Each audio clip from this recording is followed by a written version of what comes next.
तावत् ब्रह्म कथा मुक्ति पदवीं तावत् न तिक्ति भवेत् तावच्चापि विशृंखलत्वमनतेन लोक वेद स्थिति तावत् शास्त्रविदं मिथः कलकल बहिर्वत्मसु श्री कृष्ण चैतन्य पदाम्बुज प्रियजन जावद न दिग्गोचरः श्री कृष्ण चैतन्य पदाम्बुज प्रियजन जावद न दिग्गोचरः तावत् ब्रह्म कथा मुक्ति पदवी तावत् न तिक्ति भवेत् तावच्चापि विशृंखलत्वमयतेन लोक वेद स्थिति तावत् शास्त्रविदं मिथः कलकल नाना बहिर्वत्मसु श्री चैतन्य पदाम्बुज प्रियजन जावद न दिग्गोचरः। শিল ভক্তি সিদ্ধান্ত সরস্বতী গোস্বামী ঠাকুর প্রভুপাদ জানিয়েছেন রূপ রঘুনাথের কথা, রূপ রঘুনাথের কথা অকৈতব্য সত্য কথা আমাদের সর্বদাই কীর্তন করে যেতে হবে। পৃথিবীর কোন প্রান্তে কোন জায়গায় কোন স্থানেতে কোনো সত্য অনুসন্ধিৎসু ব্যক্তি যিনি পরম সত্যকে জানতে চাইছেন তিনি সেখানে সেই সত্যের সন্ধান পাচ্ছেন না, এরকম ধরনের অনেক স্থান আছে যেই স্থানেতে অপ্রাকৃত সত্য জানবার জন্য তারা ব্যস্ত হয়েছেন,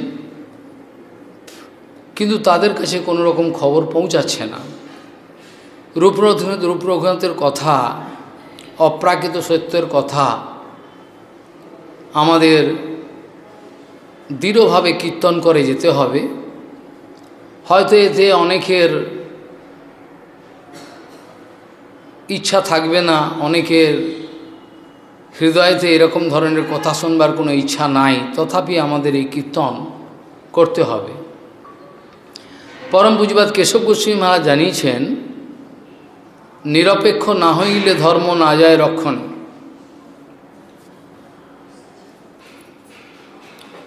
একটা চরম তুলসী মুখে দাও, একটা চরম তুলসী। পরম পূজ্যপাদ কেশব গোস্বামী মহারাজ জানিয়েছেন নিরপেক্ষ না হইলে ধর্ম না যায় রক্ষণে। চৈতন্য চরিতামৃতের এই নিছক সত্য কথা, চৈতন্য চরিতামৃতের নিছক এই সত্য কথা আমি জগতে বলতে গিয়ে বিভিন্ন রকম আক্রমণের সম্মুখীন হয়েছি।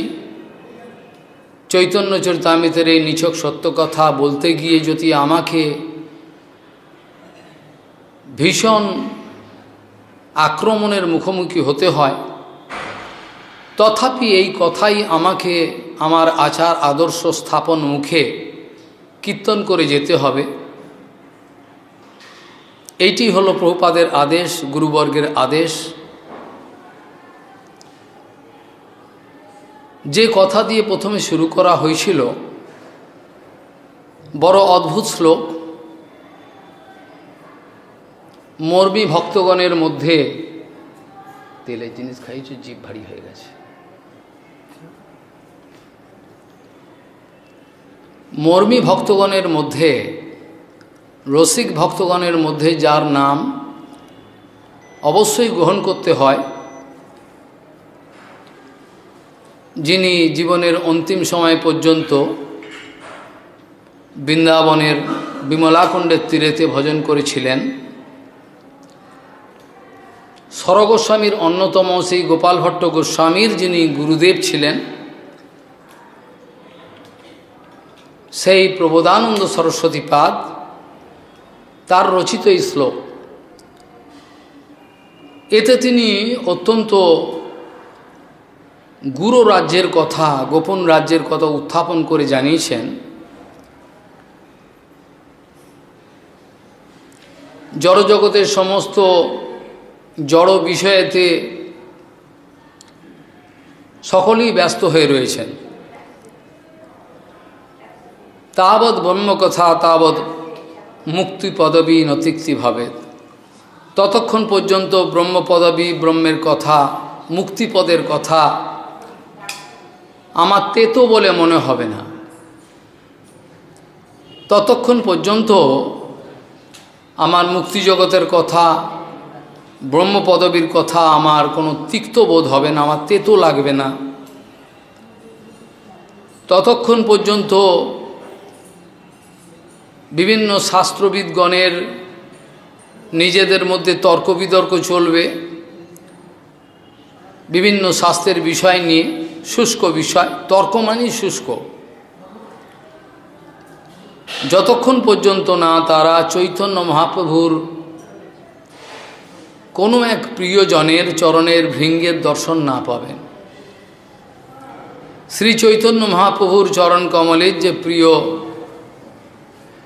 পার্ষদগণ আছেন, ভক্তগণ আছেন, ভৃঙ্গগণ আছেন, তাদের চরণ কমলের দর্শন যতক্ষণ পর্যন্ত আমার জীবনে হয় না, ততক্ষণ পর্যন্ত আমার এই তর্ক বিতর্ক বন্ধ হয় না।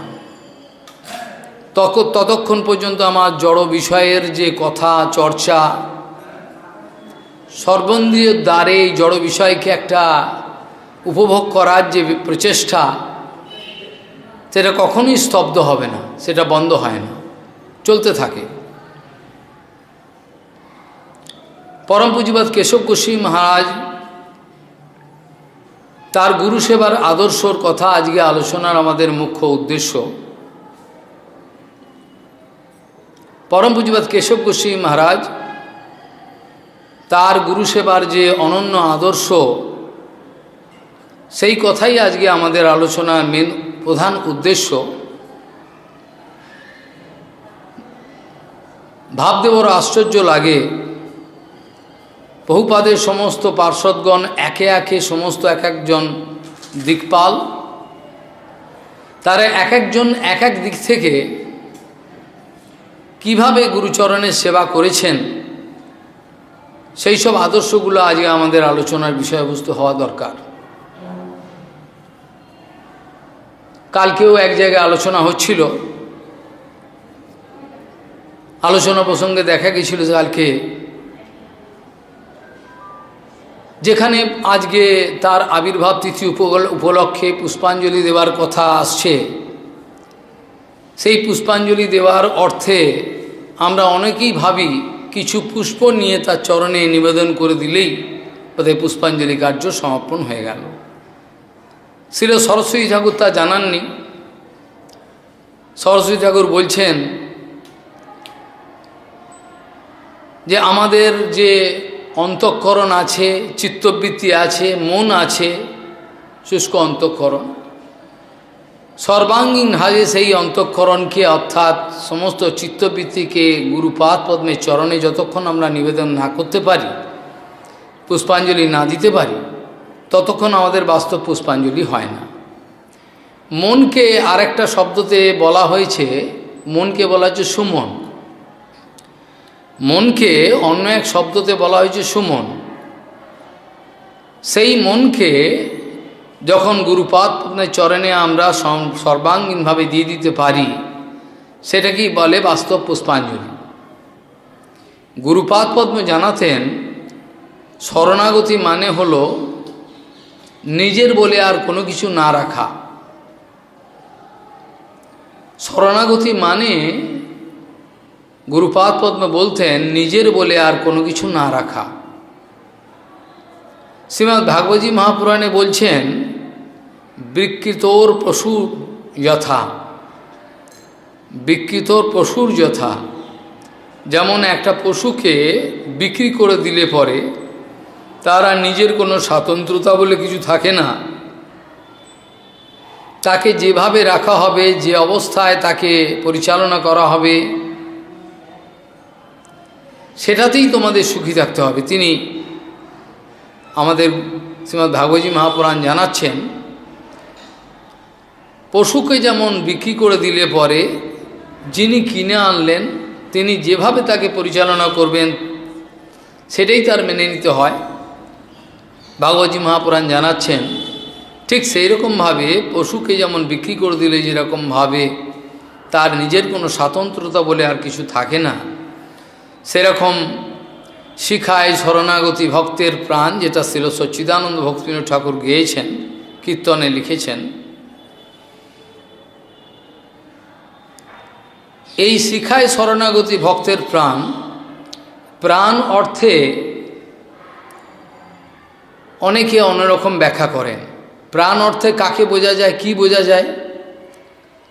সেখানে ভক্তিবিনোদ ঠাকুরের এই কথাতে শিখায় শরণাগতি ভক্তের প্রাণ, আর প্রাণ আছে যার তবে তো প্রচার, সেই তো প্রচার, যেটা বৈষ্ণবকে, যেটা লিখতে গিয়ে প্রভুপাদ সেখানে লিখছেন বৈষ্ণবকে, প্রাণ আছে যার সেহেতু প্রসার। এই প্রাণ কার আছে, কার দ্বারা অপ্রাকৃত জগতের সত্যের কীর্তন সম্ভব হতে পারে, যেটাকে মহাপ্রভু তার শিক্ষাষ্টককে ৩ নম্বর শ্লোকে জানিয়েছেন। সেখানে তৃণাদপি শুনেছেন তররূপী সহিষ্ণু না আমানিন মাদিন কীর্তনীয় সদাহরি, মহাপ্রভু ৩য় নম্বর শ্লোকে এটা জানিয়েছেন। শিল প্রভুপাদ বলছেন প্রাণ আছে যার সেহেতু প্রসার। এই প্রাণটা কি, সেটা উত্তর দিতে গিয়ে ভক্তিবিনোদ ঠাকুর জানাচ্ছেন শিখায় শরণাগতি ভক্তের প্রাণ। অর্থাৎ শরণাগতিটাকেই ভক্তের ভজনের ভাইটালস, ভজনের একেবারে সার বস্তু বলে নির্ধারণ করা হয়েছে। এটা না থাকলে পরে ভজন রাজ্যে যা কিছু, সমস্ত কিছু একটা নাটকীয় অবস্থা সৃষ্টি হবে। এই শরণাগতিটা না থাকলে পরে, বাস্তব শরণাগতি না থাকলে, যেটা ভজন রাজ্যে যা কিছু বাহ্য বিষয়গুলো দেখা যাবে, সেটাকে বলা হয় বাহ্য খোলস, একটা সার পদার্থ কিছু থাকবে না। পরম পূজ্যপাদ কেশব গোস্বামী মহারাজের, যাকে পূর্বে তাকে বিনোদদা বলে লোকে জানতেন, একমাত্র এই গুরুবর্গের কাছে শিক্ষা করা যায় যে আমরা জানি ভজন মানে মনে হয় বসে বসে হরিনাম করব, তিলকমালা করে বসে বসে হরিনাম করব আর ভিক্ষা করে খাবো। পরম পূজ্যপাদ কেশব গোস্বামী মহারাজের সঙ্গে যতক্ষণ কারোর সাক্ষাৎকার না হবে ততক্ষণ পর্যন্ত সে জানতে পারবে না একজন শয়তানকে শাস্তি দেওয়াটাও হরিভজনের অন্তর্গত হয়ে যায়।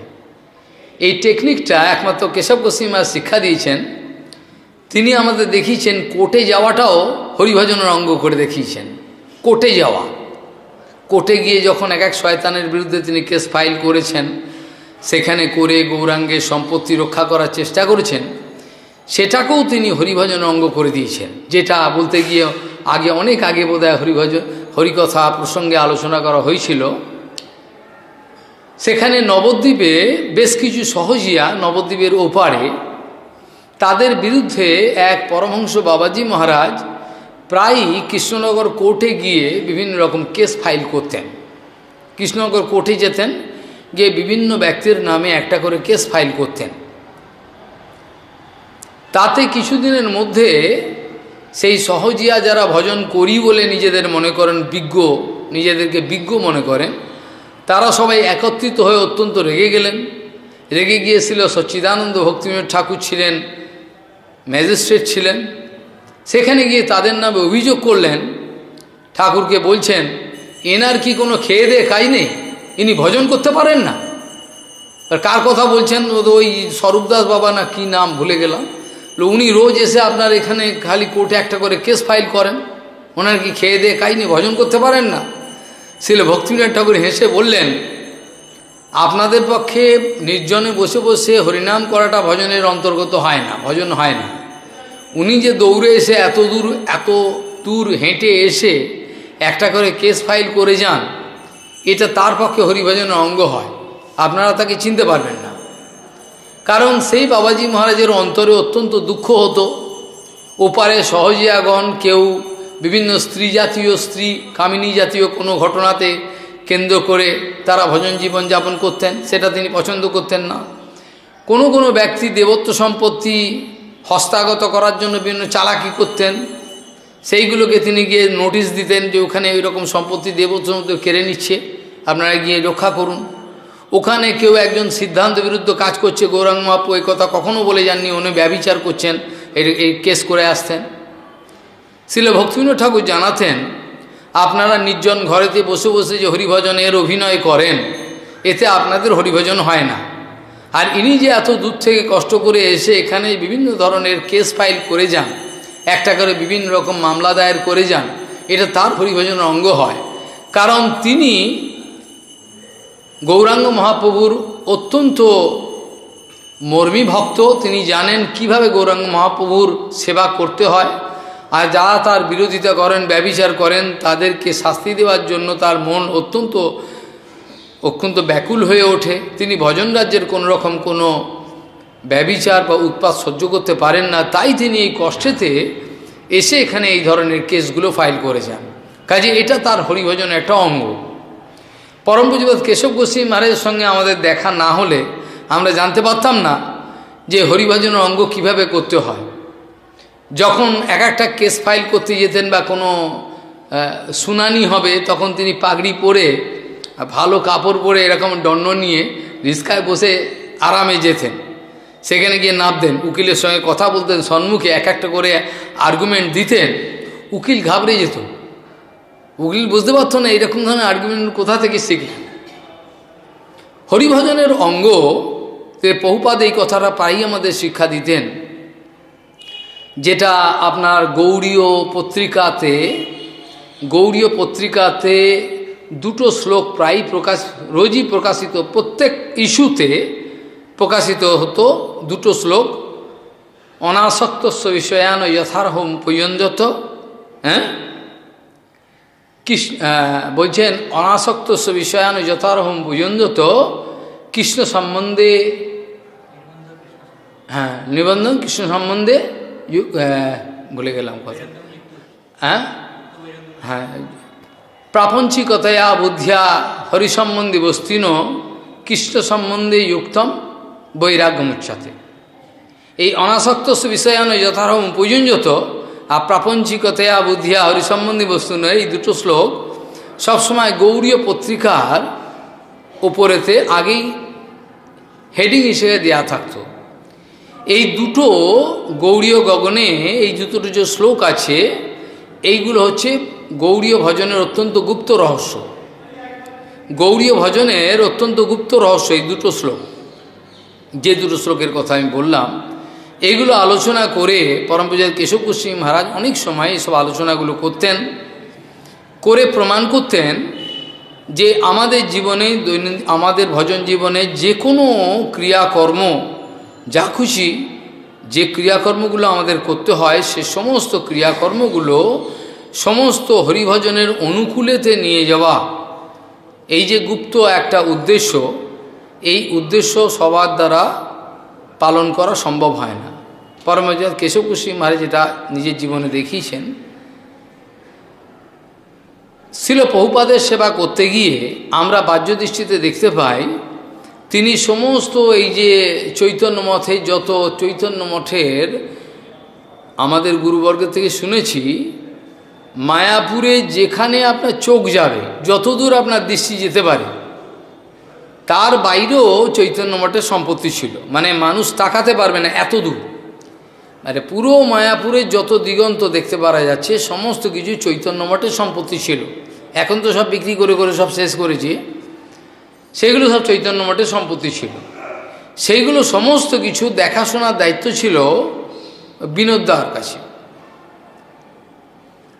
এক বিন্দু বিষয়ের অত্যাচার সহ্য করা অত্যন্ত মুশকিল, কিন্তু আমাদের এইটা শিক্ষা পেয়ে গুরুবর্গের মুখে এটা জানতে পেরেছি যে কৃষ্ণের বিষয়কে সংরক্ষণ করা এটা ভজনের অন্তর্গত বিষয়, সবচেয়ে বড় বিষয়।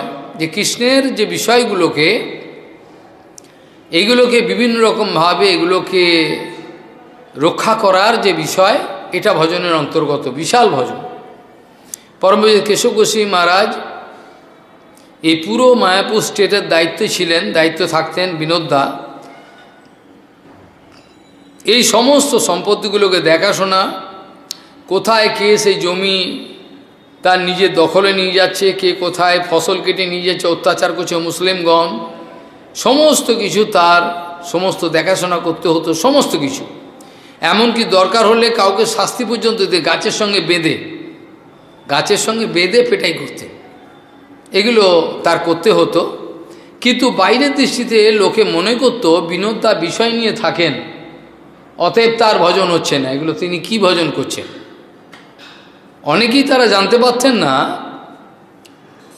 অনেকেই মনে করতেন তিনি যে এই বিষয় সম্পত্তি আদি চৈতন্য মঠের গৌরাঙ্গ মহাপুর এই বিষয়গুলোকে, প্রভুপাদের মঠের এইসব বিষয়গুলোকে তাকে যে সংরক্ষণ করতে হতো, এই বিষয়তে তিনি যে কীরকম ভজন আদর্শ রেখেছেন এটা অনেকেই জানতে পারতেন না। অনেকে মনে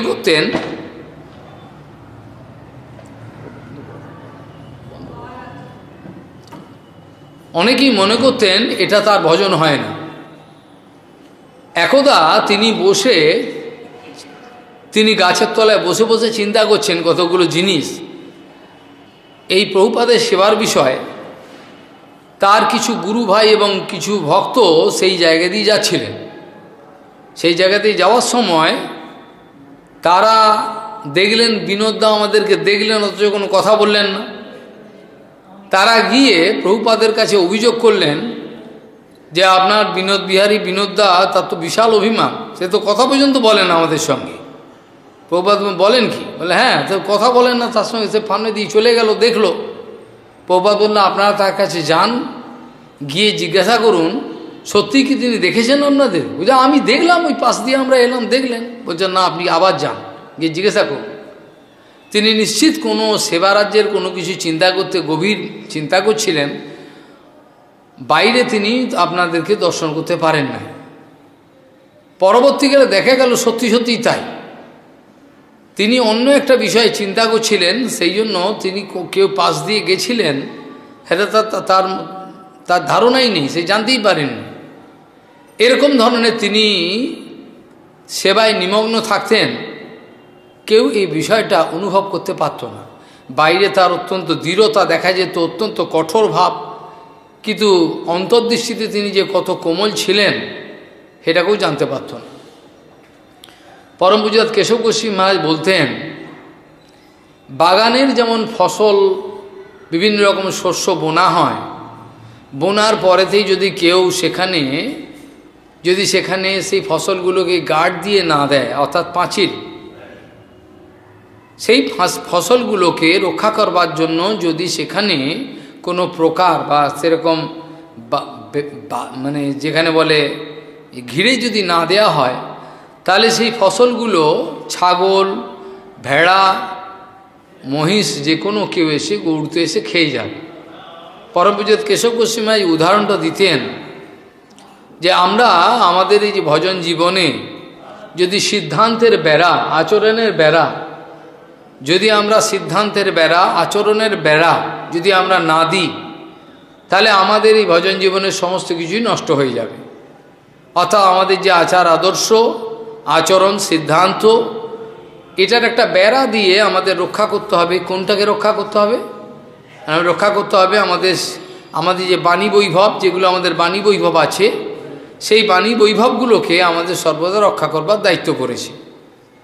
আমরা কখনোই ওটাকে খোলা রেখে দিতে পারবো না, যে যা খুশি করুক, অত্যাচার করুক, এটা হতে দেবো না।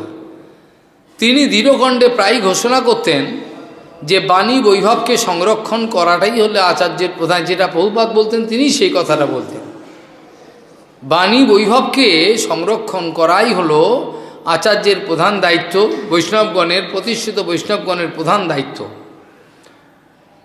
কেন বাণী বৈভব সংরক্ষিত হলে পরে বাদবাকি সব কিছুই রক্ষা পাবে। বাণী বৈভব যদি নষ্ট হয়ে যায় আর কোনো কিছুই থাকে না। যখন চটক পর্বতে তিনি প্রভুপাদের সঙ্গে ছিলেন, শেষ সময়ের কথা বলছি, প্রভুপাদকে সঙ্গে নিয়ে বিনোদদা আদি অস্মদীয় গুরুপাদ পদ্মও ছিলেন, শিল ভক্তিপ্রমোদ পুরী গোস্বামী মহারাজ। তখন তিনি ব্রহ্মচারী ছিলেন, প্রণবানন্দ ব্রহ্মচারী, আর তিনি ছিলেন বিনোদদা, আরও অনেক ভক্তগণ ছিলেন। পুরীতে চটক পর্বতে প্রভুপাদ যখন পৌঁছেছিলেন শেষ সময়ে, তারপরে আর কোথাও যান নাই। সেই স্থানেতে হঠাৎ বিনোদদা শ্রীল প্রভুপাদকে জানাচ্ছেন দুঃখের সঙ্গে, প্রভুপাদ আপনি অসুস্থ লীলা করছেন, আমাদের তো অত্যন্ত চিন্তিত হয়ে পড়ছি, আমাদের তো আর ভাল লাগছে না, না যেরকম অসুস্থ লীলা আপনি আবিষ্কার করছেন তাতে তো আমরা অত্যন্ত উদ্বিগ্ন, অত্যন্ত অন্তরে আমাদের অত্যন্ত ভয় সৃষ্টি হচ্ছে। প্রভুপাদ অত্যন্ত কাতরভাবে বললেন, আমার কথা এর কেউ গ্রহণ করতে পারছে না, আমার কথা আর কেউ গ্রহণ করছে না, কেউ বুঝতে পারছে না, আমি আর এখানে থেকে কি করব, এইটুকু কথা খালি বললেন। আমার কথা আর কেউ বুঝতে পারছে না, আমার কথা কেউ গ্রহণ করতে চাইছে না, আমি আর থেকে কি করব। এই কথা বলবার সঙ্গে সঙ্গে তিনি প্রভুপাদ কিছুদিনের মধ্যেই চলে এলেন তিরণ্ডী গৌড়ীয় মঠ, সেখান থেকে কলকাতা গৌড়ীয় মঠে পৌঁছেছেন। তারপরেই বেশ কিছুদিনের মধ্যেই প্রভুপাদ শরীর ছেড়েছিলেন। যাই হোক, প্রভুপাদ বিগত হওয়ার পর সে বিনোদদার যদি বিরহ যন্ত্রণা কেউ জানত, দেখতে পেত, যখন প্রভুপাদকে নিয়ে যাওয়া হয়েছিল চৈতন্য মঠে কলকাতা থেকে বিরাট সজ্জা করে, ওই সমাধির সামনে বিনোদদার যে রোদন, যে কান্না, সেটা যদি কেউ দেখত, তখন সে বুঝতে পারত পাষাণে কুটিব মাথা অনলে পশিব কাকে বলে। তার জ্বলন্ত উদাহরণ বিনোদদাকে দেখে লোকে বুঝতে পারতেন। সেইখানে প্রভুপাদের সমাধির কাছে সেখানে বলছেন আর কাঁদছেন, আর আমাকে কে বলবে বোকা ডোকলা, কে আমাকে বলবে। প্রভুপাদ বলতেন মজা করে করে তাকে, তুমি একজন বোকা, বোকার জাহাজ, আর আমাকে কে বলবে, এভাবে বলছেন আর কাঁদছেন। তারপর তো সব কিছুই যারা প্রাচীন ব্যক্তি আছেন তারা জানেন। বিনোদদাও প্রভুপাদ যাওয়ার পর অনেক ঘটনা হলো। তিনি তারপর বেদান্ত সমিতির প্রতিষ্ঠা করলেন। প্রভুপাদের আচার আদর্শকে প্রতিষ্ঠা করবার জন্য তার যে অনলস প্রয়াস, প্রভুপাদ প্রকট থাকতে থাকতে তার গৌড়ীয়তে এক একটা সিদ্ধান্ত বেরোতো, সেগুলো অবাককর। সব বৈষ্ণবদের ইচ্ছায়, প্রভুপাদের ইচ্ছায় এবং সমস্ত বৈষ্ণবদের ইচ্ছায় বিনোদদাকে বলা হতো বেদান্তবিদ। প্রভুপাদের ইচ্ছা ছিল, অন্য অন্য বৈষ্ণবগণের ইচ্ছায় তারা বলছিলেন, আপনি তো বেদান্তের অনেক সূক্ষ্ম বিচারগুলো জানেন, দয়া করে যদি অন্য একটা আর্টিকেল আপনি দেন, না আমরা গৌড়ীয়তে ধীরে ধীরে প্রকাশ করব। এর মধ্যে অনেকেই ছিলেন, সুন্দরানন্দও ছিলেন তখনকার দিনে, তারপর তো আলাদা হয়ে গেলেন ভাগ। তো বিনোদদা বলছেন, আমাকে সেই সময় বলা হলো, আমি সেই সময় বেদান্তের উপর বিভিন্ন চর্চাগুলো লিখেছিলাম বিভিন্ন রকম। আর মায়াবাদের যে মায়াবাদ শতদূষণী, মায়াবাদের জীবনী, মায়াবাদ শতদূষণী, প্রভুপাদের অনেক বিচার আছে এর উপর। মায়াবাদের জীবনী, এই সমস্ত টিপিক্যাল লেখা, যেটা আমরা চিরকাল চিৎকার করে বলতে পারবো বিনোদবাবু অর্থাৎ আমাদের পরমপূজ্য কেশব গোস্বামী মহারাজের লেখা বলে আমরা গর্ব করতে পারি। এরকম ধরনের সূক্ষ্ম বেদান্তের উপর বিচার, এগুলো সচরাচর দেখা যায় না। সমস্ত সময় মায়াবাদগুলোকে খণ্ড বিখণ্ড করে তার যে এক একটা সূক্ষ্ম বিচার, সেগুলো তিনি প্রকাশ করতেন। তখন সেই সময়তে বিভিন্ন রকম অসুবিধার জন্য আর সেরকম প্রকাশ হয়ে ওঠেনি। পরবর্তীকালে আমাদের বেদান্ত সমিতি থেকে যে গৌড়ীয় পত্রিকা প্রকাশিত হয়েছিল, তাতে ধীরে ধীরে এই সময়গুলো প্রকাশিত হয়েছিল। তিনি সিদ্ধান্তের যে আচার্য, তার কত ঘটনা আমরা বলবো, আমরা তো আজকে অল্প কিছু আলোচনা করতে বসেছি, দিনের পর দিন আলোচনা করলেও ফুরায় না। এক এক বড় বড় দিগ্গজ পণ্ডিত, তারা বাইরের জগতের হিসাবেতে বড় পণ্ডিত, তারা অনেক কিছু জানেন, কি তাদের এক এক সিদ্ধান্তকে তিনি কিভাবে খণ্ড বিখণ্ড করেছেন, সেগুলো কেউ যদি দেখে অবাক হয়ে যাবে, পাগল হয়ে যাবে। রামনারায়ণ বিদ্যারত্ন মুর্শিদাবাদের যে কাশিমবাজারে, সেখানে মহারাজা মনীন্দ্রচন্দ্রের যে সভা, সেই সময়ে রামনারায়ণ বিদ্যারত্ন ছিলেন প্রধান পণ্ডিত। তার হাত দিয়ে অনেক গ্রন্থ প্রকাশিত হয়েছে, গোস্বামী গ্রন্থ প্রচুর। কিন্তু তাদের এক একটা সিদ্ধান্তের আলোচনা তিনি এমনভাবে করেছিলেন পরমপুজ্য কেশব গোস্বামী মহারাজ, কাউর বুকের পাটা হবে না এরকমভাবে আলোচনা করবার। এত বড় পাটা কাউর বুকের পাটা হবে না, ওরকম একটা পণ্ডিতের বিরুদ্ধে তিনি সর্বসমক্ষে এরকম লিখে খণ্ডবিখণ্ড করেছেন, তার কোনো জবাব দেওয়ার কিছু ছিল না। আশ্চর্য বিষয়, আমরা চিরকাল শ্রদ্ধার আসনে পেয়েছি মহারাজের যে সিদ্ধান্ত বিচার, যেটা পরবর্তীকালে আমাদের বামন গোস্বামী মহারাজ কেশবাধীত বামন রূপ, এগুলো মজা করে বলা হয়, সত্যিই তাই। কেশব গোস্বামী মহারাজ যত সিদ্ধান্ত বিচার, সূক্ষ্ম বিচারগুলো, সেগুলো সমস্ত কিছু ছিল বামনদেবের হৃদয়ে প্রকাশিত হয়েছিল। সমস্ত সিদ্ধান্তগুলো একই, খালি পার্থক্য হচ্ছে বামনদেব একটু মিষ্টি করে বলতেন, আর তার লেখাগুলো ছিল একটু কড়া, তার ভাষাগুলো ছিল অত্যন্ত কড়া দৃঢ়ভাবে। বামন মহারাজ ওগুলোই বলতেন, কিন্তু একটু সফট, অন্যরকমভাবে। অপূর্ব এইসব কথা। মানে আমাদের এই কথাটা অনেকবার আলোচনা করেছিলাম। আমাদের কুঞ্জবিহারী বিদ্যাভূষণের নাম কুঞ্জদা, যিনি পরবর্তীকালে ভক্তিবিলাস চিত্তগোস্বামী হয়েছেন, তিনি প্রায়ই বলতেন, যদি আপনারা সদ্গুরুর সেবা করতে চান, তাহলে আপনারা সবাই এক একজন জ্বলন্ত আগুনে ঝাঁপ দেওয়ার জন্য তৈরি থাকবেন। মনে রাখবেন, জ্বলন্ত আগুনে ঝাঁপ দিতে গেলে যতক্ষণ সাহসের দরকার হয়, সৎসাহসের, সেই রকম প্রত্যেকে তৈরি থাকুন জ্বলন্ত আগুনে ঝাঁপ দেওয়ার জন্য, তবে কিন্তু আপনারা সদ্গুরুর সেবা করতে পারবেন। আর সদ্গুরু সেবা করতে গিয়ে যে সমস্ত ইভেন্চুয়ালিটি, বিপদের সম্মুখীন হতে হয়, এটাতে পিছপা হন, আমার গুরু সেবার দরকার অনেক হয়েছে, তাহলে নিজের সুবিধা দেখবেন সব, আর গুরু সেবা করতে হবে না। এটা পরম পূজ্যপাদ কুঞ্জদা বলতেন। আপনারা যারা গুরু সেবার জন্য ব্যস্ত হয়ে পড়েছেন, তারা তৈরি থাকুন জ্বলন্ত আগুনে ঝাঁপ দেওয়ার জন্য, তবে আপনারা সদ্গুরুর সেবা করতে পারবে। কেন একজন পরমাংশ গুরু বৈষ্ণবের বিরুদ্ধে জগৎ আক্রমণ করে, অনেকেই বিরুদ্ধে করে না, করেনি, সমস্ত জগৎ আক্রমণ করে, তার সিদ্ধান্ত, তার বিচার। প্রভুপাদকে তো কতবার মৃত্যুর জন্য হুমকি দিয়েছে, হুমকি নয়, আমাকে তো হুমকি দিয়েছেন মৃত্যুর জন্য, সব বৈষ্ণব সমাজ জানে, কিছু করতে পারেন। প্রভুপাদকে মারবার জন্য চেষ্টা করেছিলেন, প্রভুপাদকে শুধু হুমকি নয়, প্রভুপাদকে ডাইরেক্ট মেরে ফেলার জন্য চেষ্টা, যেটা পরিক্রমাতে পোড়ামাতলার কাছে ওপারে সমস্ত সহজিয়াগণ কি করেছেন, প্রভুপাদকে চিরকালের মতো মেরে ফেলার জন্য চেষ্টা করেছিলেন। লেকে মেরে ফেলো চিরকালে, থাকলেই আমাদের কাঁটা, আমাদের কোনো কথাবার্তা লোকে বুঝবে না, এদের কথাটা জেনে ফেলবে। প্রভুপাদকে আক্রমণ করার জন্য কি করলেন, তো ব্যস্ত হলেন, সমস্ত পরিক্রমা পার্টির ওপর এত বড় বড় ইট ছাদ থেকে পাটকেল ছুটছেন, কারোর মাথা ফেটে গেছে, কারোর চশমা ভেঙে গেছে, বিভিন্ন রকম আক্রমণ। প্রভুপাদকে ওই ভিড়ের মধ্যে, এরা হরিকথার জন্য, বামন গোস্বামী মহারাজ খিচুড়ি খাওয়ার জন্য আসে, এ তো হরিকথা আসার জন্য আসে না, খিচুড়ি খাওয়ার জন্য আসে সব। বামন মহারাজ বলতেন, হরিকথা শোনার লোক নেই, মঠগুলো বড় বড় আছে, সব কিছু আছে, আসল কাজে সব কাঁচকলা, কিচ্ছু নেই। মঠ মন্দির করা তখনই সাকসেস মনে করব, যখন সেখানে অপ্রাকৃত হরিকথা কীর্তনের লহর চলবে একেবারে দিন রাত, সেখানে আপনি সব আসবে। বিশ্বাস হয় না আপনাদের? এগুলো সব প্রমাণ করে দেখিয়েছেন এনার গুরুদেবের গুরুদেব, তিনি প্রমাণ করে দেখিয়েছেন। ওই যে ভিক্ষায় যেতে হবে না, বসে বসে কীর্তন কর, হ্যাঁ কীর্তন করবো, ভিক্ষা নেই, ভিক্ষা যেতে হবে, চাল ফাল নেই, বসে থাকেন কীর্তন কর, দেখবি সব আসবে।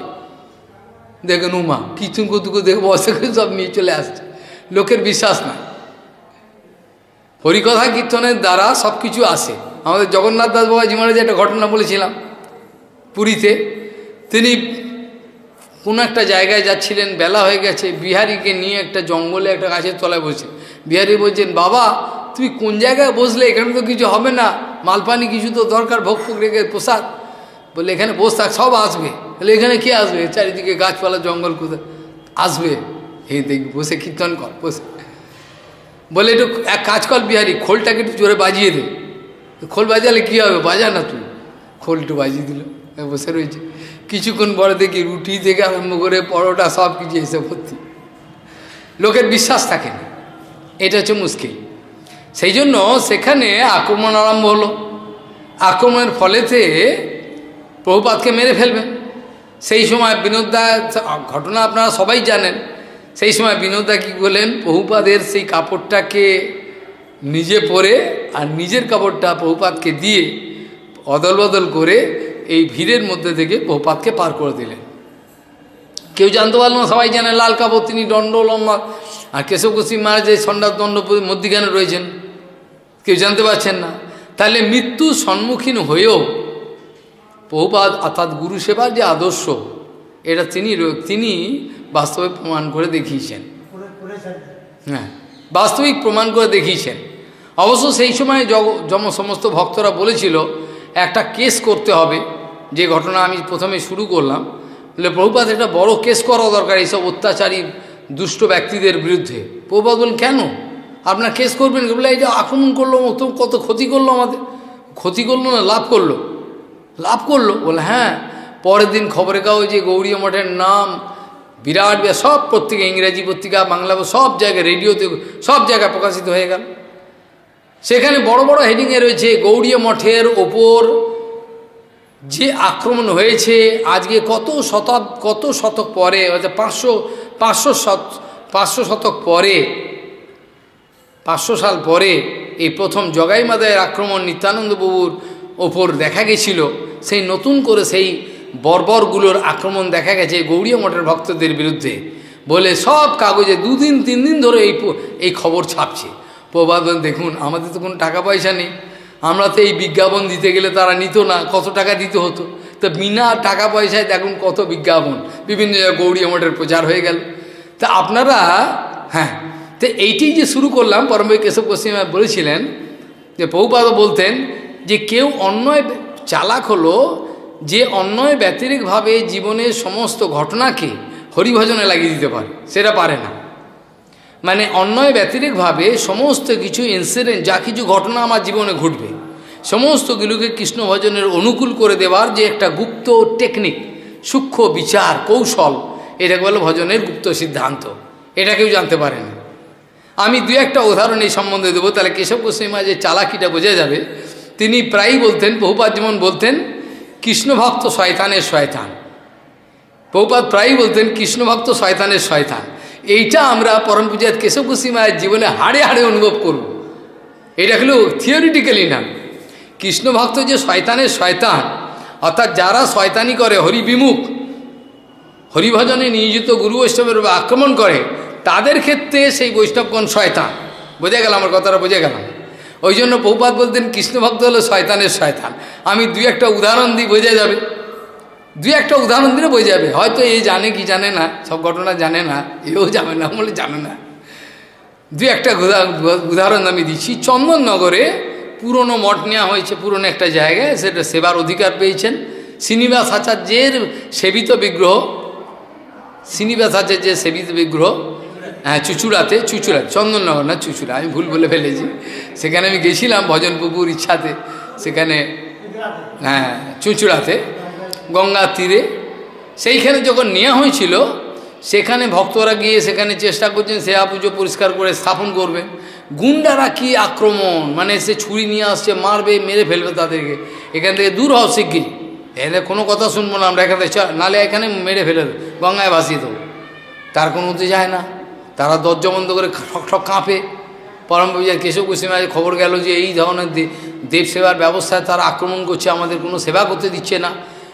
কেশব গোস্বামী তোমরা সহ্য করে থাকো, প্রভুপাদ আছেন, আমি আছি, গুরুবর্গ আছেন, কোনো চিন্তা নেই। চিন্তা নেই কি, তোমরা দরজা বন্ধ করে সেবা করো, আমি দেখছি কি করা যায়।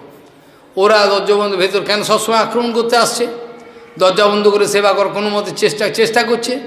ওই গুন্ডাগুলো কী করেছে, পাঁচিল বেয়ে, ওই জলের পাইপ বেয়ে ওপরে উঠে মারবে ওদের, বুঝলে কথাটা? কেশব গোস্বামী মহারাজ বললেন ওপর থেকে তোরা কাজ কর, ওই যে পাঁচিল বাইছে পাইপে করে, তোরা ওপর থেকে ইট ফিট মার, মাথা মেরে ফাটিয়ে দে করে সব কর, দরকার হলে হাত পা চিড়ে দে, সব কিছু, কোনো অপরাধ হবে না। ওরা সাহস করে এরকম করলো। তারপরে এটা কেস উঠলো থানাতে যে সাধুরা এরকম আক্রমণ করছে, হ্যাঁ সাধুরা আক্রমণ করছে, মাথা ফাটিয়ে দিয়েছে, হাত পাত কেটে দিয়েছে, এরকম। কেশব গোস্বামী মহারাজ কোনো উকিল লাগবে না, ওদের উকিল দাঁড় করা, আমি একা যাব। পাগড়ি পরে দণ্ড নিয়ে কেশব গোস্বামী মহারাজ রিক্সা করে যাচ্ছেন, গিয়ে কোর্টে গিয়ে এরকমভাবে দাঁড়িয়েছেন, নিজেই যুক্তি দিচ্ছেন। একটা করে পয়েন্ট উঠছে, কেশব গোস্বামী জগৎ দিচ্ছেন, আপনাদের মঠের ভক্তবৃন্দ এরকমভাবে নৃশংস আক্রমণ করেছেন এদের বিরুদ্ধে। মিলর্ড আক্রমণ করেছে কারা? বলে আপনাদের মঠের ভক্ত আক্রমণ করেছে, এই জজ বলছেন, এই এরা উকিল বলছেন। বলে হ্যাঁ। জজ, এরা কোথায় ছিল যখন আক্রমণ হয়েছিল? সেই সময় ভক্তগণ কোথায় ছিল, এরা কোথায় ছিল? যে ভক্তগণ বলছেন যে এরা এরকম পাইপ বেয়ে উঠে ওদেরকে আক্রমণ করবে ওপরে, এই জন্য উঠছিল। তো মিলর্ড, আত্মরক্ষার জন্য কেউ যদি নিজের বাঁচবার জন্য যদি আক্রমণ করে, সেটা তো আপনাদের আইনে বৈধ আছে। আমি তো আত্মরক্ষার জন্য আক্রমণ করেছে। ও তো আক্রমণ করে, ওকে মারতে যাচ্ছে, ও তখন আত্মরক্ষার জন্য আক্রমণ করেছে, ও তো কোনো দোষ নেই কিছু। এইরকমভাবে এক একটা করে যুক্তি দিয়ে দিয়ে তিনি এই সমস্ত কেস কামারিতে প্রত্যেকটা বিষয়েতে যুক্তি দিতেন। অনেক ঘটনা, সে একটা আধা ঘটনা নয়। এই চুচুড়ার সেই ঘটনা হলো, তারপরেতে অনেক ঘটনা আছে এরকম। ওই মেদিনীপুরের ঘটনা, সাউরি সালের ভিতরে গলপ, সাউরি সালের ভিতরে গলপ, সাউরি সাল, হ্যাঁ, সাউরি সালায় ভিতরে গলপ বলাতে একেবারে বিরাট পত্রিকায় লিখেছেন, সেই নিয়ে কেস উঠে গেল, বিশাল হইচই। এই সাধু হয়েছে গালাগাল, মুখে সালা বলছে, একে জেলে ঢুকিয়ে দাও, সবাই মিলে সব মেলে কেস উঠলো, বিশাল কেস। বেশ কদিন ধরে আর্গুমেন্ট চলছে। কেশব গোস্বামী মহারাজকে কাঠগোড়ায় দান করিয়েছেন, আপনি সালা বলে ওদেরকে এরম বলেছেন, আপনি এই লেখা কি আপনার? সাউরি সালার ভিতরে গেল, মানে হ্যাঁ মিলর্ড আমার, আপনি এরকম লিখেছেন সাউরি সালায়, কী ব্যাপারটা, গালাগাল দিয়েছেন। বলে সালা তো অনেক রকম হয়, রান্ধন সালা আছে, নাট্যশালা আছে, কোন সালার কথা আমি বলেছিলাম আপনারা কি জানুন? আমরা আগেই আমার বিরুদ্ধে আক্রমণ করলেন, আমরা জানুন এটা কোন সালা, হ্যাঁ?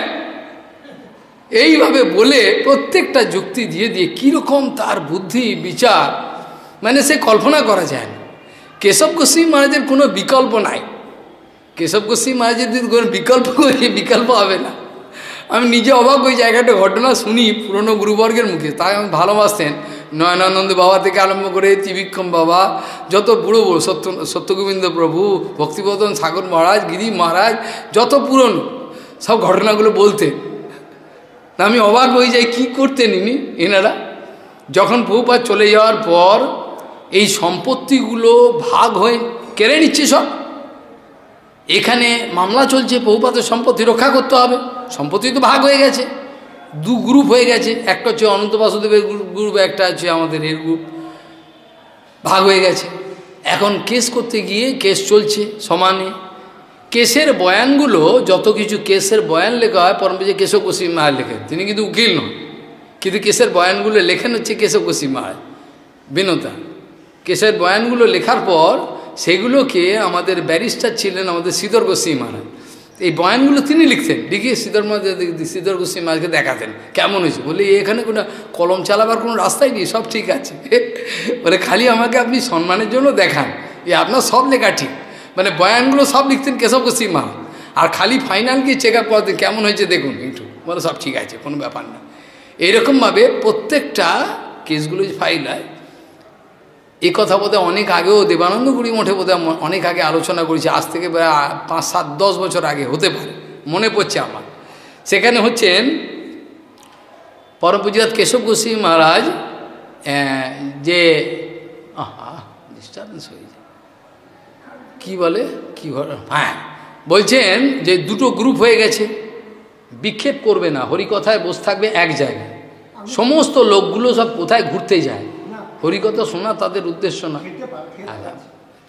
খেতে পরে গেলে হতো, হরিকথাটা তো আর হবে না, এগুলো তো বোকামো না, ভান্ডারাটা বড় কথা নাকি। যাই গে, সেই ঘটনা হলো সেখানে দু গ্রুপ হয়ে গেছে।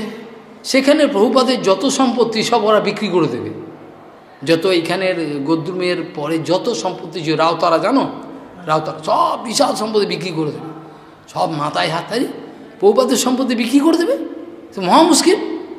এখন তো আটকানোও যাবে না, ওদের পক্ষে, ওদের দলে হয়ে গেছে ওই সম্পত্তি বিভাগ ওদের। কেশব গোস্বামী মহারাজ তথাপি আমরা আটকাবো। বলে কী করে আটকাবেন? বলে আমরা কেস করব, গুরুদেবের সম্পত্তি ওরা বিক্রি করে দিচ্ছে, আমরা কেস করব। বলে কেস করা হলো, কেস করে এবার কেস চলছে। কেস চলতে চলতে কোনো মতে তারা হারবে না, মানে লাস্টে, মানে ওদের পক্ষে সব সব তো দলিলপত্র সব ওদের পক্ষে। লাস্টে কি হলো, কেসেতে ওদের জয় হয়ে গেল, আমাদের পরমপূজ্য কেশব গোস্বামী মহারাজের পক্ষের বাইরের দৃষ্টিতে পরাজয় হয়ে গেল। কেশব গোস্বামী মহারাজকে একজন শিষ্যবর্গ, তিনি ওই লেখাগুলো লিখতে, কেশব মহারাজ বলতে, লেখো, কতদূর লেখা হলো, এতদূর লিখে, আবার লেখো, পাইচারি করে বলতেন আর লিখছেন কেসের বয়ানগুলো, তাকে দিয়ে লেখাতেন। তিনি একদিন বলছেন দণ্ডবোধ করে, মহারাজ একটা কথা বলবো। কি বলবে? খুব কড়া ছিলেন। কেসে তো আপনারা হেরে গেলেন। কি বললে?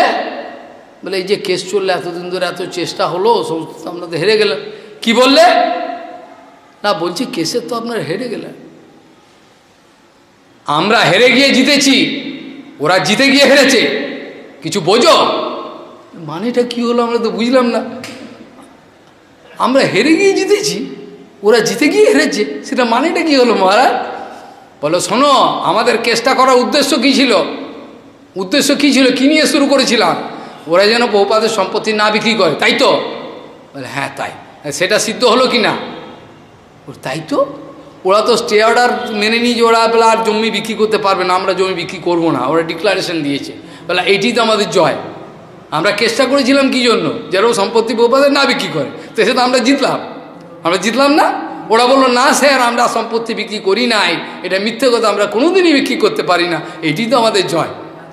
বাইরের দৃষ্টিতে আমরা হেরে গেলাম, কিন্তু আমরা জিতলাম। আর ওরা বাইরের দৃষ্টিতে জিতলো, কিন্তু ওরা হেরে গেল।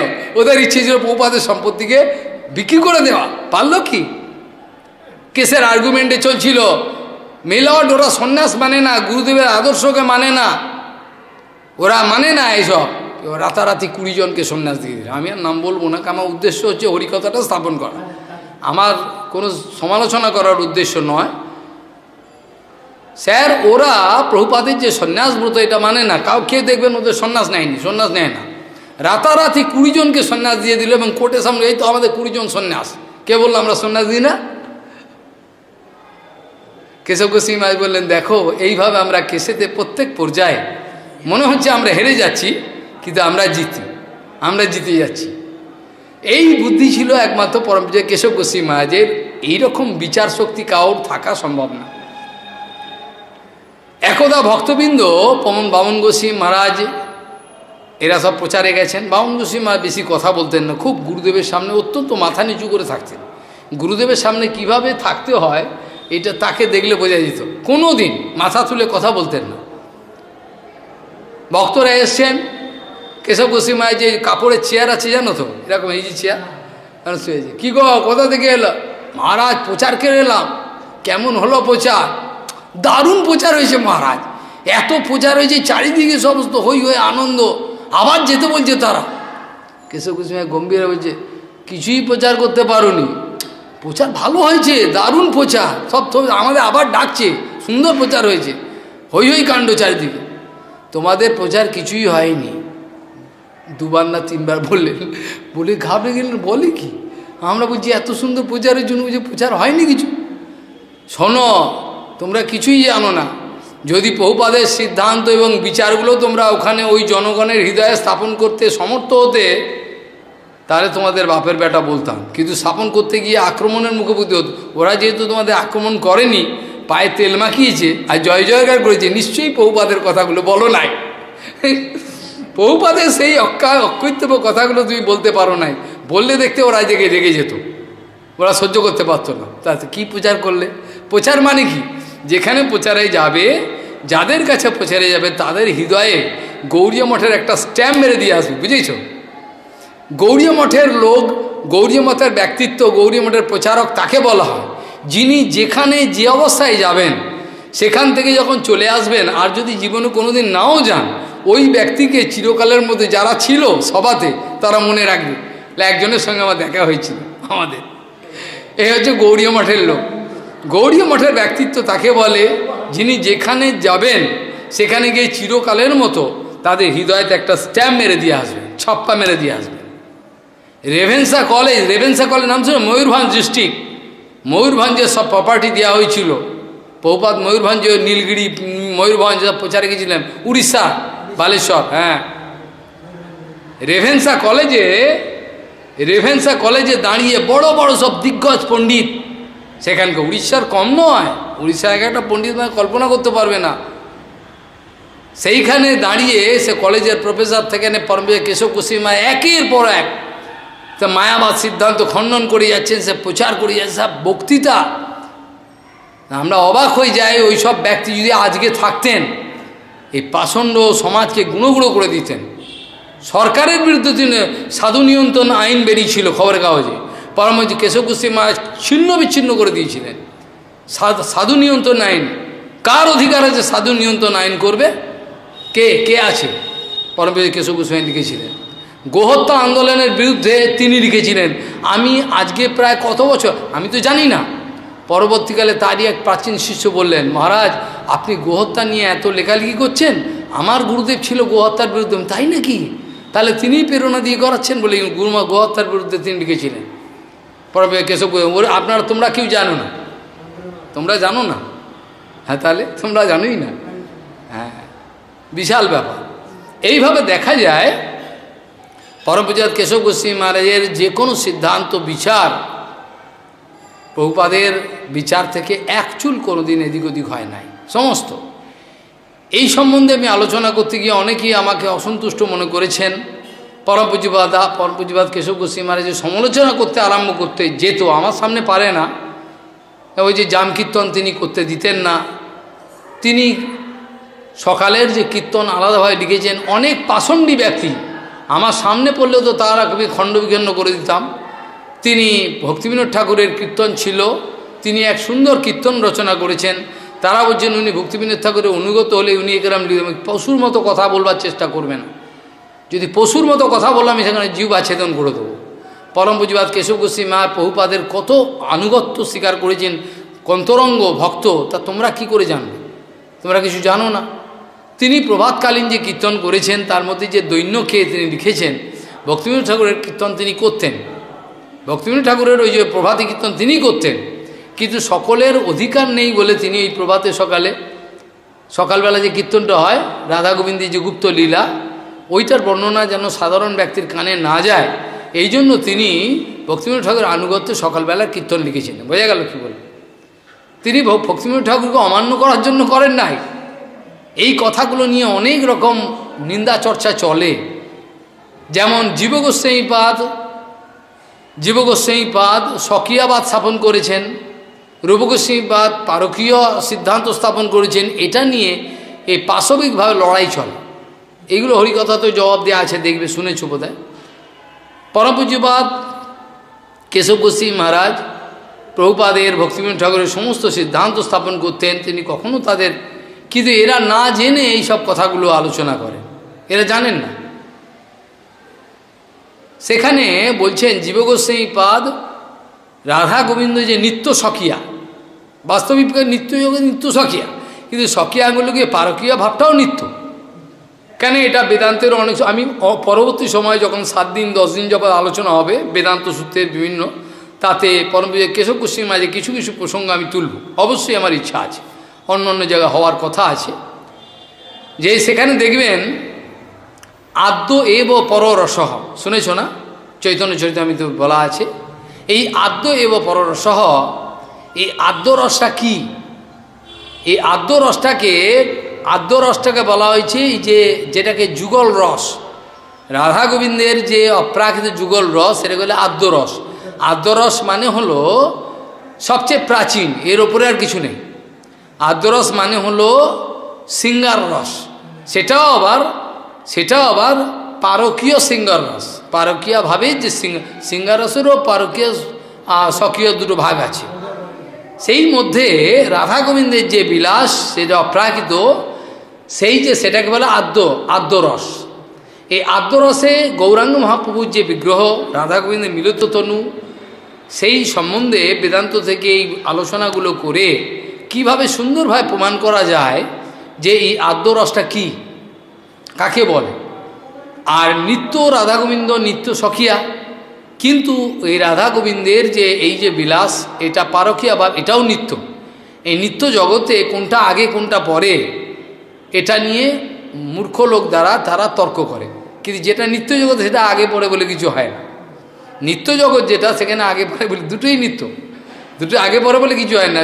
কেন আগে আর পরে বললে তাহলে তুমি নিশ্চয়ই তোমার মধ্যে মনের মধ্যে একটা ফিনাইট কনসেপশন চলে আসছে, বুঝে গেল? যখনই আগে পরে ঘটনাটা আসছে এই চিন্তাধারাটা, তখন তার সঙ্গে চলে আসছে কি, একটা ফিনাইট কনসেপ্ট, একটা কোনো একটা শুরু আছে, তার একটা শেষ আছে, এরকম ধরনের একটা ধারণা আমার হৃদয়ে চলে আসে। এই ধারণাটা আসার সঙ্গে সঙ্গে তোমার নিত্য এই যে ব্যাপারটা, এটা খণ্ডিত হয়ে যায়, বোঝা গেল না কথা? নিত্য এই যে সিদ্ধান্তরে নিত্য এটা থাকে না, অর্থাৎ কোনো শুরু বা শেষ, নিত্য জগতে কোনো শুরু শেষ যে কথাগুলো, এটা বললেও এটা থাকে না, কিছু নেই, এটা অনাদি, বোঝা গেল কি বললাম? সেই জন্য সেখানে দেখা যাচ্ছে এই যে পরমপূজ্য কেশব গোস্বামী মহারাজ যেটা বলেছেন, ওরা রূপ গোস্বামী বা জীব গোস্বামী মহারাজের মধ্যেও ভেদ করার চেষ্টা করে। জীব গোস্বামীপাদ জড়জগতের এই মূর্খ ব্যক্তিগুলো জড় ধারণা, তাদের রাধা গোবিন্দের মধ্যে এই যে বিলাস, সেটা বুঝতে না পার না এবং নিন্দামন্দা করবেন, করে তাদের নরক গতি হবে। সেই জন্য জীব গোস্বামীপাদ ঘুরিয়ে ফিরিয়ে এই সিদ্ধান্তটা প্রমাণ করছে, আচ্ছা পারকীয়া রস তো আছেই, কিন্তু বিচারগুলো দেখেন নিত্য স্বকীয়া, এটা স্থাপন করেছেন। তার মানে এই নয় রূপ গোস্বামীপাদ সিদ্ধান্ত ভেঙে দিয়েছে, এটা বুঝতে না পেরে ওরা বলছেন এই তো জীব গোস্বামীপাদ স্বকীয়া স্থাপন করেছে। জীব গোস্বামী স্বকীয়া স্থাপন করেন না, এই পাষণ্ডগুলোকে বাঁচাবার জন্য তিনি বাধ্য হয়ে এটা করেছেন। রূপ গোস্বামীপাদের পরকীয়াবাদ, তিনি এটা অন্তরেতে তিনি বিলাস মঞ্জুরি, জীব গোস্বামীপাদ বিলাস মঞ্জুরি, এরা তারা জানতে পারেন না। পরমপূজ্য কেশব গোস্বামী মহারাজ তিনি ভক্তিবিনোদ ঠাকুর প্রভুপাদের কীরকম আনুগত্য করেছেন, সেটা সাধারণ ব্যক্তিরা কেউ অনুভব করতে পারবে না। যার জন্য সিদ্ধান্ত জগতের পরমপূজ্য কেশব গোস্বামী অমর হয়ে থাকবেন। যতদিন গৌড়ীয় গগন চলবে, পরমপূজ্য কেশব গোস্বামী মহারাজ সিদ্ধান্তকে কাটবার মতো কারোর ক্ষমতা থাকবে না, এরকম ধরনের বিচার। গৌড়ীয় পত্রপত্রিকা প্রকাশন, তারপরে বেদান্ত সমিতিকে স্থাপন করবার জন্য কিছুই নাই তার। পরমপূজ্য কেশব গোস্বামী মহারাজের কোনো সঞ্চয় নাই, যা আসে ডান হাতে আসে, আমারও সেই অবস্থা, কী অবস্থা, ডান হাতে আসে বাঁ হাতে ব্যয় করে দেন। সেই ব্যক্তির কত উৎসাহ, আমরা পত্রপত্রিকা প্রকাশ করব, দিগন্ত ব্যাপী আমরা প্রচার করব কেশব গোস্বামী মহারাজ। শেষে কী করলেন, কলকাতায় বাগবাজারে বোসপাড়া লেনে তিনি কি করলেন, একটা ভাড়া ঘরেতে বেদান্ত সমিতি স্থাপন করলেন অক্ষয় তৃতীয়ার দিনে, বোঝা গেল? বাগবাজার গৌড়ীয় মঠে যাওয়ার আগে, বাগবাজার স্ট্রিট দিয়ে যাওয়ার পরে ঠিক যখন ক্রসিংটা আসবে, তার একটা বাঁ দিকে একটা গলি আছে, সেটা বোসপাড়া লেন, বুঝে গেল?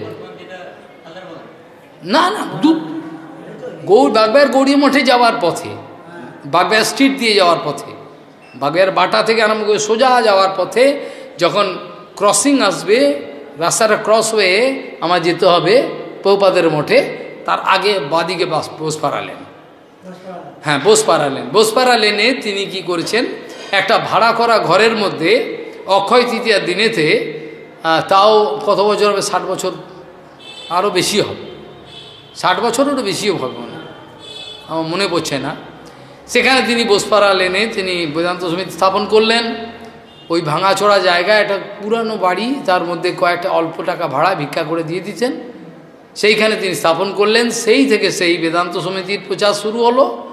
এক তাবর ব্যক্তি, বামন গোস্বামী মহারাজ, ত্রিবিক্রম মহারাজ, সব নারায়ণ মা, সব আসতে আরম্ভ করলেন ধীরে ধীরে। হ্যাঁ, সেইখানে কি হলো, সেখানে তিনি আছেন। প্রায় দেখা যেত সিদ্ধান্ত জগতের কিংবদন্তি এই কেশব গোস্বামী মহারাজের কাছে প্রায় গুরুবর্গ, আমাদের গুরুবর্গ অর্থাৎ তার গুরু ভাইরা প্রায় যাই কেশব মহারাজের সঙ্গে দেখা করে আসি। বাইরে তিনি করা ছিলেন, ভেতরে প্রবল প্রেম। আমি দু একটা উদাহরণ দেবো অবশ্যই। সেখানে দেখা গেল তিনি ওখানে রয়েছেন, একাদশীর দিন হঠাৎ এক গুরুভাই এসেছেন তার কাছে দেখা করতে। তিনি আনন্দে আটখানা লাফিয়ে উঠেছেন, গুরুভাই এসছে, তাকে আদর করে বসিয়েছেন আসনে, বিভিন্ন কথা চলছে, কিন্তু মনে মনে ভেতরে চিন্তা করছেন, এই গুরুভাই যে একাদশীর দিন এলো, কী খাওয়াবো, একটা পয়সাও তো হাতে নেই, কী আমি তাকে দেবো, আমি তো অবাক হয়ে যাচ্ছি। ভগবান এ কী করলেন আপনি, আমার গুরুভাই এমন দিনেই এলেন যে আজকে একাদশী, ফল কেনারও পয়সা নিয়ে আমি কি করব। আমি যদি একা থাকতাম উপবাস করে কাটিয়ে দিতাম, কিন্তু গুরুভাই এসছে, কি করা যায় বলে ওর কথা শুনছেন, কথা বলছেন এবং কথা শুনছেন, ভেতরে কিন্তু একবারে চিন্তায় আকুল হয়ে পড়েছেন, পাগল হয়ে গেছেন চিন্তা।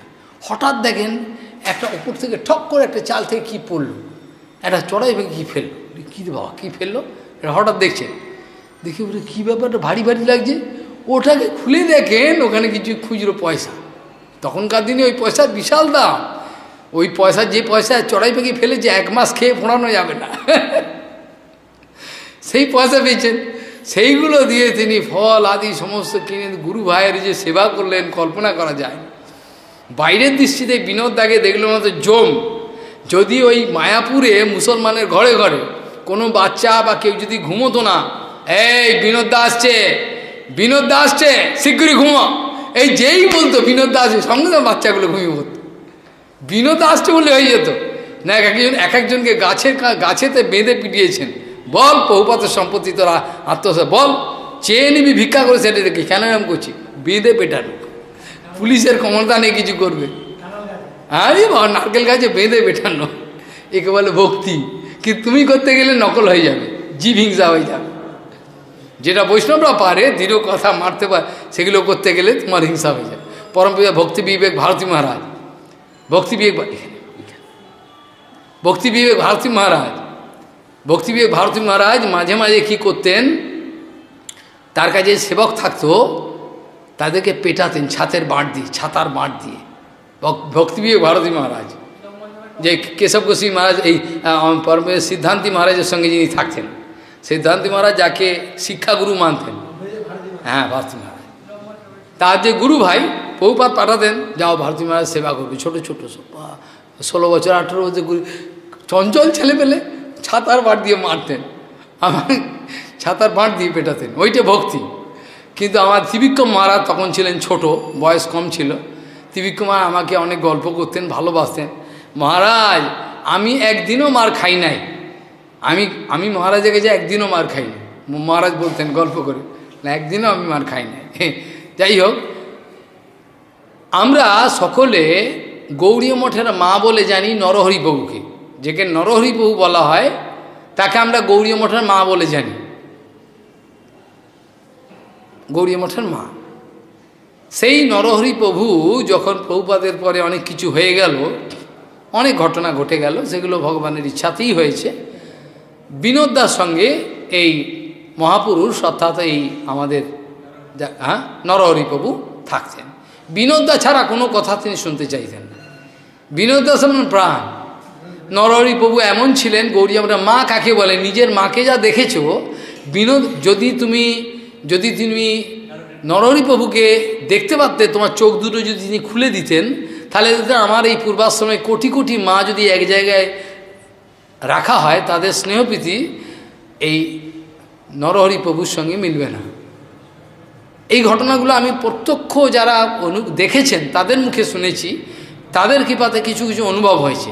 গিরি মহারাজ বলতেন, মহারাজ আমাকে প্রভুপাদ এমন সেবা দিতেন, নিজে দৈন্য করে বলতেন, আমি যেমন কুকুর তেমন আমাকে মুগুর মারতেন প্রভুপাদ। কীরকম মহারাজ এরকম দৈন্য করে কথা বলছে, যেরকম যে সমস্ত নদিয়া প্রকাশগুলো বেরোতো, দৈনিক নদিয়া প্রকাশ, প্রভুপাদ আমাকে রোজ সকালবেলা আরতির পর ওই পঞ্জিকাগুলো দিয়ে আমাকে দিয়ে দিন, যাও বিক্রি করতে করতে কলকাতায় যাও, মানে চিঠিপত্র দিয়ে দিই। তখনকার দিনে তো হ্যালো আর বলো এই ব্যবস্থা ছিল না, এখনকার দিনে সব কথায় কথায় হ্যালো আর বলো। সেখানে কাগজের লেখা পত্র কী কী এই চৈতন্য মঠে হচ্ছে, বাগবায়ের মঠে কী কী ঘটনা, এখানে দিতেন, এইখানে সেখানে বলতেন কি কি ঘটনা এখানে হলো, কি কি করতে হবে, মানে দৈনন্দিন ক্রিয়াকর্মের যে সেবার নিকাশ, সেই সমস্তগুলো এখান থেকে পত্রপত্রিকা নিয়ে ব্যাগে করে, আর সেই সমস্ত নদিয়া প্রকাশগুলোকে ঘাড়ে করে নিয়ে ট্রেনে শহরে বিক্রি করতে করতে এই গিরি মহারাজ সারাদিন বিক্রি করতে করতে দুপুরবেলার প্রায় গড়িয়ে যায় দুপুর, তারপর বাগবায়ার মোড়ে পৌঁছাতেন। বাগবায়ার মোড়ে পৌঁছে তখন এই চিঠিপত্রগুলো সেখানে দিতেন, অফিসে জমা দিতেন। অফিসে জমা দেওয়ার পরেতে মানে মায়াপুরের যত চিঠিপত্র, বহুপাতের চিঠিপত্র ওখানে দিতেন, ওখানকার অফিসের যত চিঠিপত্র সেগুলো সব নিতেন, নিয়ে কিছু প্রসাদ পেতেন, দুপুরে সবাই পাওয়া হয়ে যেত, ওনার কিছু থাকতো, প্রসাদ পেয়ে আবার টেনে বাকি পত্রিকাগুলো বিক্রি করতে করতে যখন বলতেন মায়াপুরে আমি পৌঁছাতাম, মহারাজ কি বলবো, তখন প্রায় 9টা 10টা বাজে। তখনকার দিনে 9টা বসা মানে মায়াপুর পুরো জঙ্গল, সাপ, খাল বিল আর সাপ ভর্তি, যাওয়ার কোনো রাস্তা নেই। বলে ওই জঙ্গলের পথে আমি হুলোর ঘাট থেকে চৈতন্য মঠে যেতাম। এবার চিন্তা করুন, গিয়ে দেখতাম প্রায় সবাই ঘুমিয়ে পড়েছেন বা কেউ কেউ ভজন করছেন রাত্রিবেলা। আলো তো ছিল না, মোমবাতির আলো, তেলের রেডির তেল জানো, রেডির তেলের আলো, রেডির তেলের আলো জ্বলতো। আর সবাই কে কার ভজন করছেন সব নির্জনে, আর কেউ কেউ ঘুমিয়ে পড়েছেন। আর দেখতাম রাত্রি 10টা সাড়ে 10টা দেখতাম ওই আমাদের নরহরিপ্রভু তখনও খায় নাই, আমার জন্য অপেক্ষা করে রয়েছে। কখনো কখনো দেখা যেত কোনো রুটি নেই, কোনো কিছু নেই, সবজি নেই, খালি চাছার বাটিটা, যে দুধটা জাল দেওয়া হয় সেই চাছার বাটিটা রয়েছিল, সেই বাটিটা আমাকে দিত, ওটা চাষতাম, যেটা এত সর বেরোতো, একটু চিনি দিয়ে খেতাম। আমাদের গিরিমা, ভক্তিনিওয়ালা গিরিমা, যেটা তোমাদের মধ্যে থাকতো, শেষ আমাদের মঠে পরে গেলেও শিখতেন, হালদার বাগানেও থাকতেন, দেবানন্দ গৌরীয় মঠেও থাকতেন। এই ঘটনাগুলো তাদের থেকে শুন। তো এইরকমভাবে কেশব গোস্বামী মহারাজ করতেন কি, এই যে বিনোদ, এই যে নরহরিপ্রভুর কথা বললাম, এইরকম যে যতক্ষণ পর্যন্ত শেষ ব্যক্তি না খাবে অপেক্ষা। যদি বাইরে থেকে দুজন ব্যক্তি চলে এলো, দুজনেরই প্রসাদ রয়েছে, আর কিছু নাই, তিনি দিয়ে জল খেয়ে থাকতেন দিনের পর দিন। এরকম বছরের পর বছর এরকম করার পরে তার শরীরের শক্তি বাইরের দৃষ্টিতে কমে গেল, দুর্বল। কেশব গোস্বামী মহারাজ বিনোদ দা তার হাতে ধরছেন যে গুরু ভাই আপনাকে যেতে হবে, আপনাকে ডাক্তারের কাছে যেতে হবে, হসপিটালে ভর্তি হতে হবে, নাহলে আপনার হবে না। না, আমি হসপিটালে যাব না, হসপিটালে গেলে আমি বৈষ্ণব সেবার সুযোগ পাবো না। দিনের পর দিন বিনোদদা প্রায় তার পা ধরা, এত ভালোবাসতেন বিনোদদা, প্রায় তার পা ধরা, আপনি যাবেন কি না? আমি যাব না, হসপিটালে গেলে আমি বৈষ্ণব সেবার সুযোগ পাবো না। লাস্টে বিনোদদা কী করলে, এরমভাবে তো যাবে না, কিছুতেই যাবে না, বৈষ্ণব তো চলে যাবে জগৎ থেকে আমাদের বঞ্চনা। শেষে রেগে মেগে 11 বছর, আমি জানি আপনি বড় বৈষ্ণব হিসাবে প্রতিষ্ঠা নেওয়ার জন্য আমি এখান থেকে হসপিটালে যাবেন না, হ্যাঁ আপনি আমাদের দুঃখ দেওয়ার জন্য বড় বৈষ্ণব নাম কিনবেন। তখন বিনোদদাও কাঁদছেন, হড়ার করে জল পড়ছে, আর আমাদের নরহরিপ্রভু হড়ারে কাঁদছেন। শেষে স্বীকার হলেন, হ্যাঁ যাবো, চলো হসপিটালে চলো। তখন অলরেডি লেট হয়ে গেছে, অনেক দেরি হয়ে গেছে, অনেক আগে ডাক্তার দেখার দরকার ছিল। একে বলে বৈষ্ণব, নিজেকে তিল তিল করে তিনি দিয়ে দিতেন, দিয়ে এই সবাইকে স্থাপন করে গেছেন। কি সব, হ্যাঁ এইসব অনেক কথা। ছিল বামন গোস্বামী মহারাজের জন্য তিনি 2 জোড়া জুতো এনেছেন। জুতো ওনার পরে বামন যে বামনকে ডাকো, বামনকে ডেকেছে, বামনকে 2 জোড়া জুতো দিয়েছে, জুতো হাতে দিয়েছে। কি এটা? তোমার জন্য 2 জোড়া জুতো। হ্যাঁ, আমার জন্য জুতো এনেছেন আপনি? বলে হাউ করে কাঁদতে আরম্ভ করেছে একেবারে, আমি জুতো নেবো না, আপনি জুতো নিয়ে এসেছেন, আপনি গুরুদেব। বলে হাওকে কাঁদছেন। কেশব গোস্বামী বলছেন, বাবা তো হওনি, ওই জন্য জানো না, যেদিন বাবা হবে বুঝতে পারবে সেদিন। অনেক কথা